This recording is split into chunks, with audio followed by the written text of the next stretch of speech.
Dear Poppy, remember when I accidentally pushed Mom down and I came to visit you in prison and you spoke so kindly to me and told me to pay attention for when it's my time to take over, only to have your punk COs beat me down?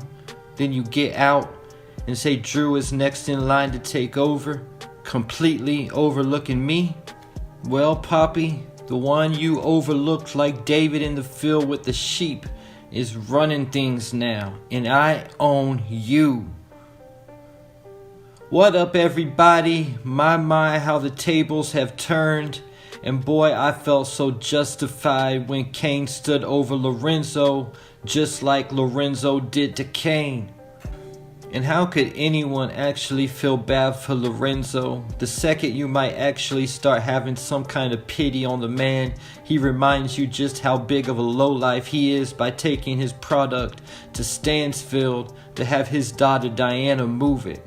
And now at this point, Lorenzo, the same man who always talking family first, has done each member of his family wrong in some type of way. Asking Diana to sell drugs, having Kane beat down, paying someone to jump Drew, and hiding Zeke's death from Monet. From what I can see, Lorenzo's main weakness is pride, and this is what got him in this mess in the first place.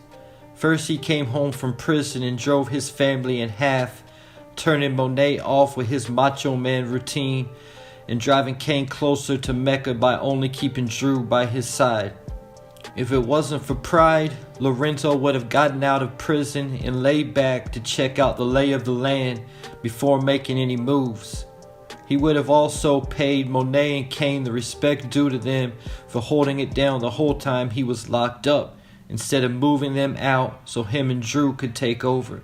Now Drew sees that Kane is actually running things, and he is jealous, thinking he is really supposed to be in charge, when he is definitely not ready to take over. It's obvious what Drew's weakness is. I'll just say lust. I mean, he can't even stay focused long enough to make it through a business meeting without checking the Grindr app. Before Drew even got on the Grindr app, he was still never focused, chasing behind Everett all the time.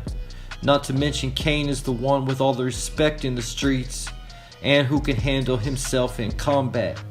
When there was a plan in place to kill Mecca, all Lorenzo had to do was fall back. But for whatever reason, thinking Monet was hooking up with Mecca or needing to be the man and do it himself, kills Monet's son Zeke by accident. Pride gets Lorenzo to slip again, strike number 2.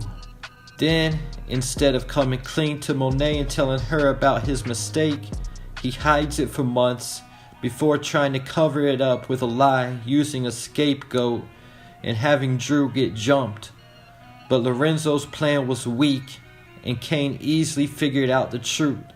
Strike 3, Lorenzo's out and Kane is now running the board. But Kane's not just running the board with the Tejada family, he's running everything right now, because he has Tariq's best friend and girl both on lock by holding the supposed death of Lauren over their heads. And now both Braden and Lorenzo are Kane's do boys and gotta do whatever Kane tells them to. But Kane's weakness is that he's self-absorbed, a lot like Ghost was. And though he is running things now with weak people, when Monet and Tariq find out about Kane's part in each of their situations, it's not gonna be all good like it is now. What you think Monet is gonna do when she finds out Kane knew Lorenzo killed Zeke, but instead of telling her, he let her kill a man so he could blackmail his dad? And what you think Tariq is gonna do when he find out that Kane is the one who put out the hit on Lauren and been playing Braden and Effie for months? Kane is gonna have his mama disown him and be free game hunting for Tariq. Kane's running things right now and is one of my favorite characters on the whole show. But honestly, I will be very surprised if he survives the entire 3rd season. Even more than that, I'll be completely shocked if Lorenzo makes it through the whole season. In episode 3, Kane sent Braden specifically to kill the Castillo's plug, a Russian boss, so it wouldn't trace back to him.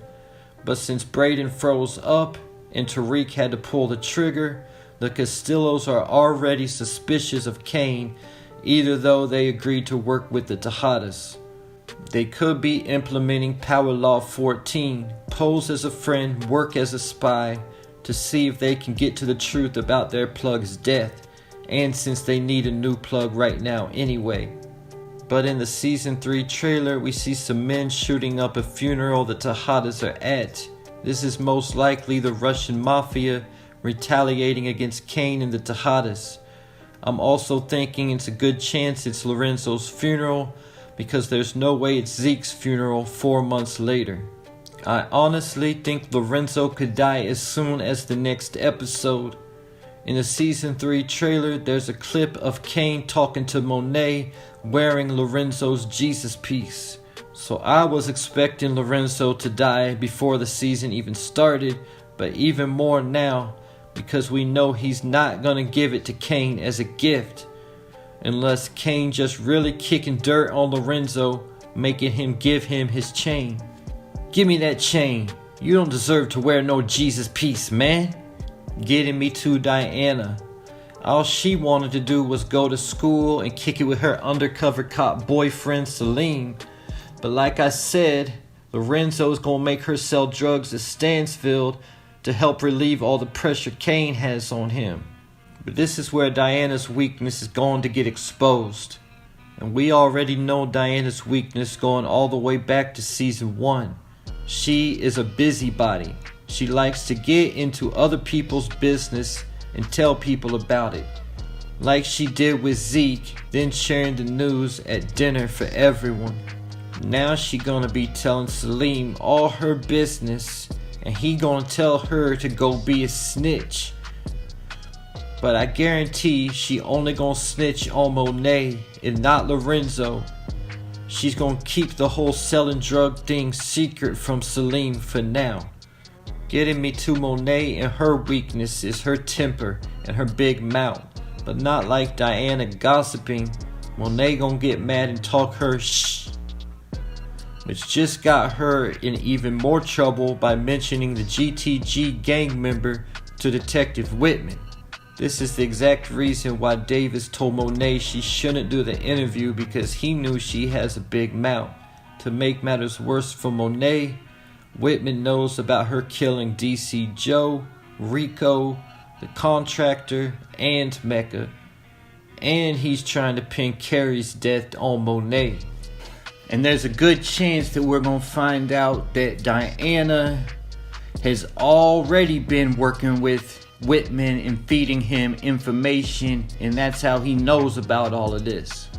For those of you who think Monet killed Carrie and she didn't have any help, please explain to me in the comments exactly how Monet pulled this off without leaving any evidence, no signs of a struggle or anything. You're telling me that Carrie is so weak Monet handled her like a little kid. Then she lifted up the body with no help and without needing to move any furniture around to help her? I think some of y'all got Mary J mistaken for an NFL football player or a UFC fighter. And also, why didn't they actually show her do it? I mean, we even had to see Raina get killed, Lakeisha. Why is Carrie so special they couldn't show that scene?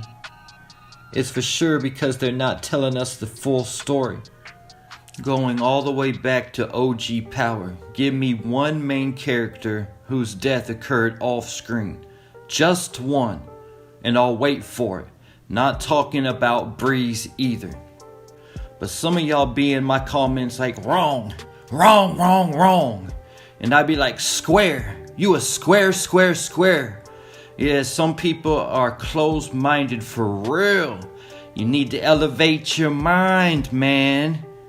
Like, this is fiction, and I understand wanting to keep it real in your head. Like, I don't follow none of the cast on social media other than Paige, because I want to keep them in character. But to come on my comments acting like you know the facts about these characters that have never been proven on the actual show is crazy. And there you have it, the Tejada family mess. Leave your thoughts in the comments.